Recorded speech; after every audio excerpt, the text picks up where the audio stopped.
বন্ধুরা, শুভ বিকেলের শুভেচ্ছা। সাথে প্রচণ্ড ঝড়, দ্রুত গতিতে। দেখতে পাচ্ছেন পুকুরের জলটার অবস্থাটা কেমন। একদম মনে হচ্ছে সমুদ্রের জলের মতন লাগছে। চারিদিকটা মেঘে ঘন ঘটা। তবে আপনাদের কোথায় কোথায় এরকম বিকেলের পর থেকে প্রত্যেক দিন ঝড়ো হাওয়া সাথে বৃষ্টি শুরু হচ্ছে। এখনও কিন্তু বৈশাখ মাস ঢোকেনি, বাট কাল বৈশাখী কিন্তু শুরু হয়ে গেছে। মেঘ একদম ঘন ঘটা হয়ে গেছে, এই বৃষ্টি নামলো বলে।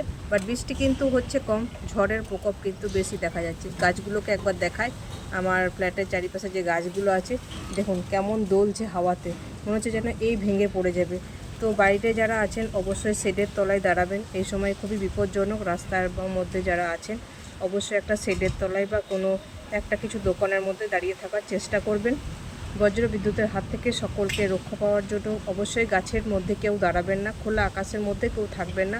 সবাই ভালো থাকবেন, সুস্থ থাকবেন।